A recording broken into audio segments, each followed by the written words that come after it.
ఇక్కడ ఒక చిన్న తమాషా చెప్పాలి. ఆ కాలంలో ఇది స్వర్ణకమలం అని పేరు పెట్టినప్పుడు కొందరు చుట్టుపక్కల వాళ్ళు కొద్దిగా వ్యంగ్యంగా మాట్లాడారు.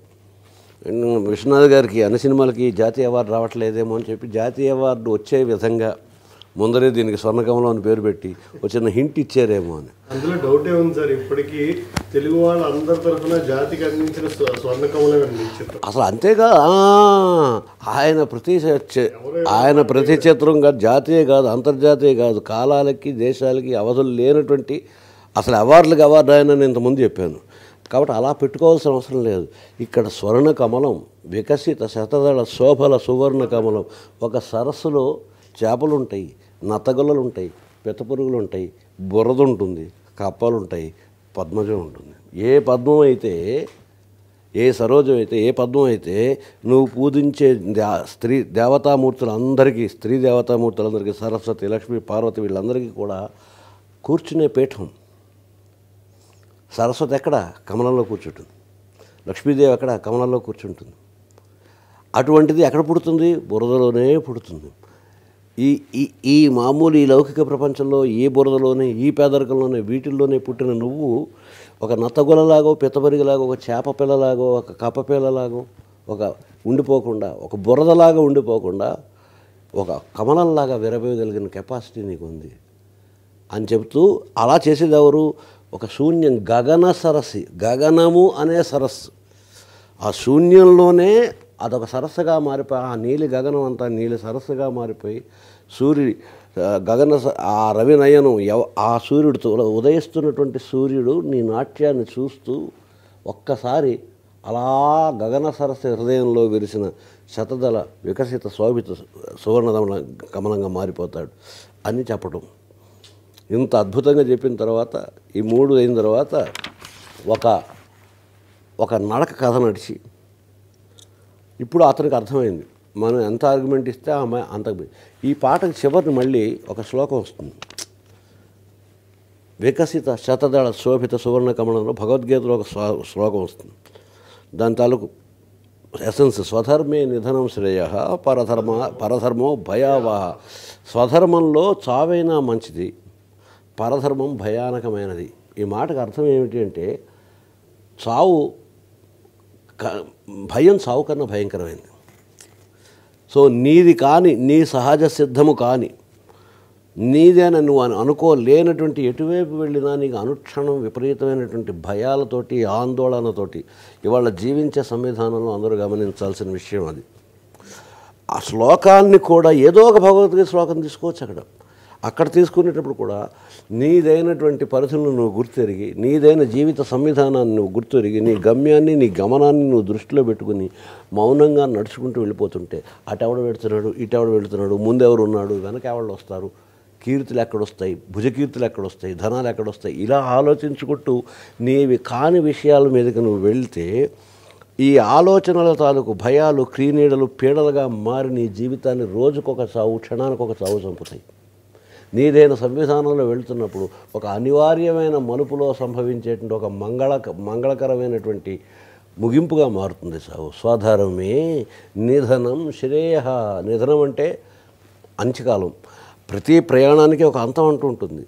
పుట్టిక ఎంత సహజమో జనం కూడా అంతే సహజమైన విషయం. తప్పనిసరి కష్టం కాదు, అది తప్పనిసరి మలుపు. అది లేకపోతే పండడం ఉండదు, జీవితం పూర్తి అవ్వటం ఉండదు. జీవితం అనేటువంటి వలయానికి పూర్తయ్యే ముగింపు బిందువు అది. సో అక్కడికి సవ్యంగా చేరాలి అంటే నీ పరిమితులను నువ్వు తెలుసుకో, నీ జీవితాన్ని నువ్వు అర్థం చేసుకో, ఆ జీవితంలో నీకు లభించినటువంటి ఉపకరణాలు ఏమిటో అర్థం చేసుకో. ఎలా నడిస్తే నువ్వు అంత్యకాలాన్ని సవ్యంగా చేరగలవు. Art of living and art of leaving రెండు ఉన్నాయి. ఎలా బతికేవన్నది కాదు, ఎలా వెళ్ళేవు ప్రశాంతంగా, ఎలా వెళ్ళేవు సార్థకంగా అన్నదానికి స్వధర్మే నిధనం శ్రేయ పరధర్మో భయావహ. నువ్వు నీవి కాని విషయాలకి వాళ్ళు ఎవరెస్ట్ ఎక్కారు కాబట్టి నేను కూడా ఎక్కుతాను. ఎవరెస్ట్ ఎక్కక్కర్లేదు. నువ్వు సవ్యమైన పౌరుడిగా ఉండు, ఇంట్లో సవ్యమైన వ్యక్తిగా ఉండు, సమాజంలో సవ్యమైనటువంటి నీ పాత్రను సవ్యంగా, ఇన్ని కాన్సెప్ట్స్ పెట్టుకుని అక్కడ ఆ జీవనపు సార్థక్యతని ఆయన ఆ పాటలు చెప్పారు. అలాగే అమ్మాయికి కూడా మళ్ళీ అందులో నీకు సహజంగా వచ్చినటువంటి ఆ నీ సహజ విలాసం అది ఆ విలాసం వికాసంగా మారాలి అంటే నువ్వు ఆ సహజ విలాసాన్ని గుర్తించి దాంతో నిరంతరం నీ ఆత్మని, నీ శరీరాన్ని, నీ అణువణువుని నీ నిరంతర సాధనతోటి, తపస్సు అంటే తాపం అంటే వేడి, నీ నిరంతరం నువ్వు జ్వలింపజేసుకుంటూ ఉండాలి. ఈ మాట కేవలం నాట్యానికి కాదు, బ్రతుకులోని ప్రతి క్షణానికి కూడా అన్వయించుకుంటూ ఉండాలి. అలా అన్వయించుకుంటున్నప్పుడు నీ సహజమైన విలాసం ఏదైతే ఉందో అది వికాసంగా మారుతుంది. అప్పుడు నువ్వు గగన సరస హృదయంలో విరిసిన వికసిత శతదళ శోభల సువర్ణ కమలం అవుతావు అని చెప్పి స్వధర్మంలో ఉండు, పరధర్మంలోకి వెళ్ళొద్దు అనేటువంటి భగవద్గీత వాక్యంతో కంప్లీట్ చేసిన తర్వాత ఆ తర్వాత అతను తీసుకుంది ఏమిటంటే, ఇప్పుడైతే ఈ అమ్మాయి తర్కం ఇలా మొదలుపెట్టిందో ఇంకా ఈ తర్కానికి ఆజ్యం పోస్తూ ఉంటే ఆ హోమం కాస్త మారణ హోమం ఆ అమ్మాయిని అంటుకుంటుంది, అది యజ్ఞం అవ్వదు. కనుక ఇది కూడా ఇప్పుడు ఈ సమయంలో తోచింది చెప్తున్నాను. ఆ అమ్మాయి దారిలోకి అతను వెళ్ళాడు. సో నీకు కావాల్సింది హోటల్ ఉద్యోగం కదా, హోటల్ ఉద్యోగం తీసుకో. ఆ అమ్మాయి జీవితంలో కావలసినవి ఇస్తూనే దానికి తగ్గట్టుగా ఈ కళా విలాసాన్ని, వికాసాన్ని చూపించుకుంటూ ఆ అమ్మాయి తనంతట తానుగా ఇటు మారేలా చేశాడు. ఇది కూడా ఈ సినిమాలో ఒక అంశమే. అంటే ఇప్పటివరకు చూసిన వాళ్ళు ఎవరికి తట్టు ఉండదు. చాలామంది ఒకవేళ చూసిన వాళ్ళు ఎవరైనా అనుకోవచ్చు, శాస్త్రి గారు కోడిగుడ్డుకు వెంట్రుకలు పీకినట్టు విశ్వనాథ్ గారు అనుకోనివన్నీ మీరు ఇందులో చెబుతున్నారండి. కొన్ని విషయాలు అకరెన్సెస్, కొన్ని జరుగుతాయి, హ్యాపెనింగ్స్ అవుతాయి.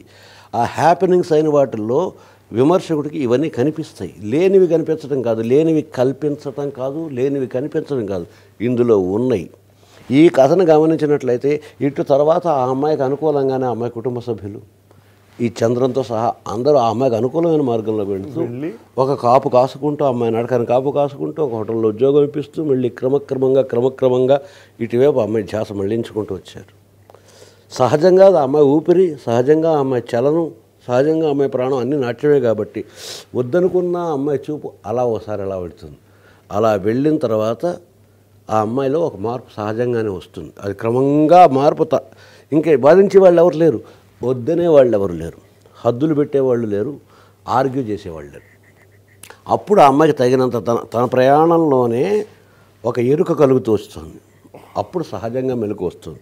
అర్ధరాత్రి నువ్వు తట్టి లేపడం వేరు, సూర్యోదయం వచ్చే సమయానికి ఆటోమేటిక్గా నిద్ర లేవడం వేరు.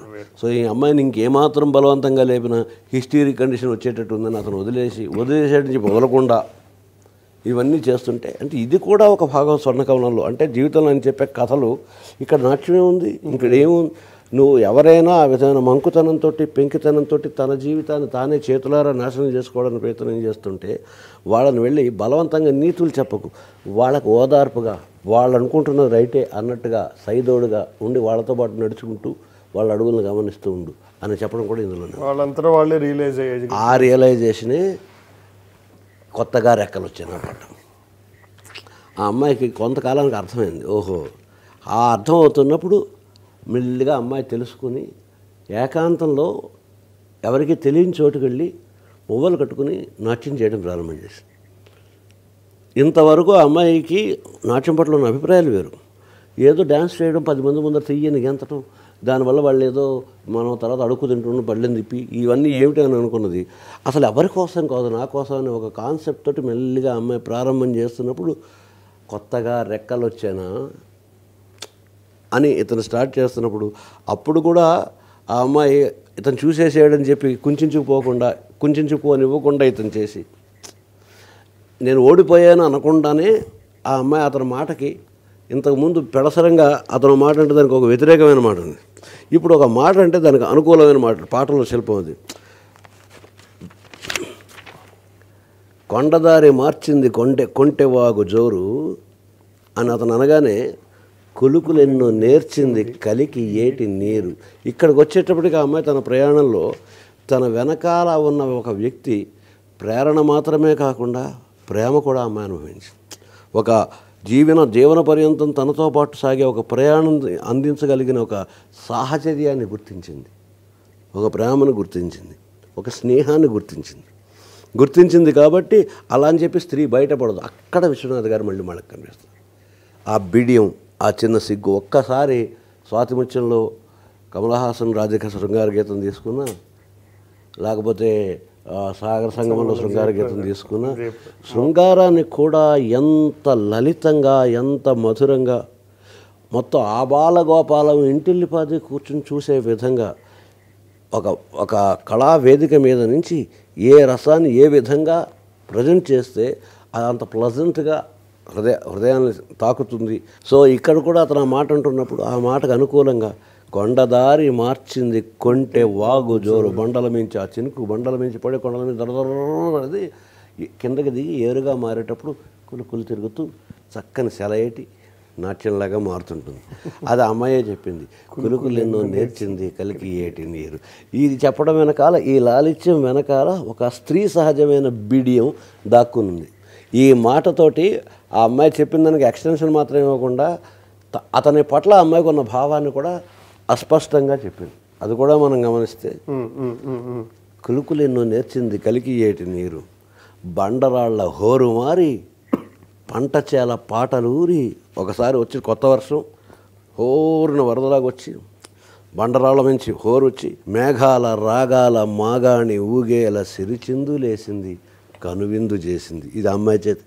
ఇంత మునుపు అమ్మాయి కంటకింపు చేసింది, ఇప్పుడు కంటికింపు చేస్తుంది. అమ్మాయి మళ్ళీ అంది వెదురులోకి ఒదిగింది కుదురు లేని గాలి. అక్కడ అమ్మాయి ఆభిజాచాన్ని వదులుకోవట్లేదు. గాలి లేకపోతే ఉట్టి వెదురులో మ్యూజిక్ ఎక్కడి నుంచి వస్తుంది? ఈ గాలే వస్తుంది. ఈ గాలి ఇంతకుముందు ఊరికే వెర్రిగాలిలా తిరిగింది, ఇప్పుడు ఆ వెదురేది నీ స్నేహం, నీ సహవాసం, నీ సాహచర్యం, నువ్వు నా పట్ల చూపించే అక్కర. అందులో నీ స్వార్థపు లేమి, ఇందులో నీ స్వార్థం లేదు.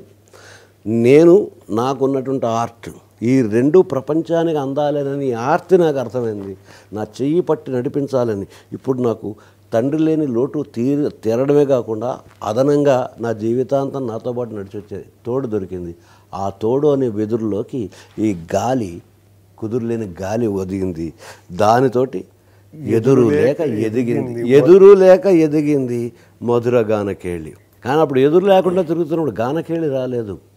జంజానం వచ్చింది, చెవులకు హోరు వచ్చింది, ఒళ్ళంతా జలధరించింది, భయం వేసింది, దాన్ని తప్పించి పారిపోవాలనిపించింది. ఇప్పుడు కూడా ఏ ఎదురు అడ్డు ఆపు లేకుండా శ్రీకృష్ణుడు అలా వేణునాదం తీస్తుంటే మొత్తం ప్రకృతి అంతా స్తంభించి నిలబడి చూస్తూ పారవశ్యంలో మునిగినట్టు ఆ కుదురు లేని గాలి ఎప్పుడైతే వెదురులోకి ఒదుగుతుందో అది వేణునాదంగా మారి మధురగానకేళిగా. మళ్ళా మీ శైలి జనరల్గా చూసినా కూడా వెదురులోకి కుదురులేని గాలి ఒదిగితే దాన్ని ఊదితే ఎంత అద్భుతమైన మధురగానకేళి వస్తుంది అని. ఈ భావమే ఏ శ్వాసలో లేని చేరితే గాలి గాంధర్వం అవుతుంది. ఒకే కాన్సెప్ట్ని రకరకాలుగా చెప్పేటప్పుడు ఫోనెటిక్స్, ఆ పదాలు, ఈ పదాల పొందిక, పోహళింపు, ఈ సౌందర్యం ఇవన్నీ వేరు. ఇవన్నీ ఎలాగా ఉంటాయి? ఈ అందమైన జిలుగులు తీసేసిన నిసర్గ సౌందర్యం ఉండాలి. అందమైన మేకప్ వేసి అద్భుతమైన చీర అవి సింగారించి పువ్వులు అవి పెట్టి ఈ జడగడాన్ని పెడితే అందరూ అందంగానే ఉంటారు. అంతో ఎంతో అవి ఏమీ లేకుండా ఒక నూలు చీర కట్టుకుని స్నానం చేసి పిడప పెట్టుకుని తడి జుట్టుకి కొంచెం మొహం నిండా పసుపు రాసుకుని చిన్న కుంకుమ పెట్టుకుని ఒక చిన్న మందార పువ్వు ఒకటి పెట్టుకుని అలా తులసి చుట్టూ తిరుగుతున్నటువంటి ఒక అతివని చూస్తే కూడా అది నిసర్గ సౌందర్యం. ఇది అలంకారాల సౌందర్యం. సో ఇందులో ఉన్నటువంటి అలంకారాలని ఈ పదాల తాలూకు పోహళింపుని, వెదురులోకి ఎదురు లేక ఇలాంటి ఈ ఫొనెటికల్ సౌందర్యాన్ని కూడా ఆనందిస్తూనే ఇవన్నీ తీసేసి పదాలన్నింటినీ తీసేస్తే మిగిలిన రసవంతమైన భావాన్ని కూడా చూసినట్లయితే భాషలోన రాయలేని రాసలీల రేయిలోని యమునా తరంగాల కమనీయ శృంగార కళలెన్నో చూపింది అని భాషలోనే రాశాను. భాషలో రాయలేని భావాన్ని భాషలో రాసి చూపించడం కవిత్వం అవుతుంది. ఈ విధంగా ఇది జరిగిన తర్వాత ఆ అమ్మాయికి అక్కడ కూడా అతను పంతగించి అమ్మాయిని గుచ్చినట్టు మాట్లాడలేదు. బాగానే ఉంది, కుదురులో ఉదిగేవు మంచి అని పొగిడితే కాస్తంత వెన్ను తడితే పొగిడితే కళాకారుడికి కొంచెం ఆనందంగా ఉంటుంది.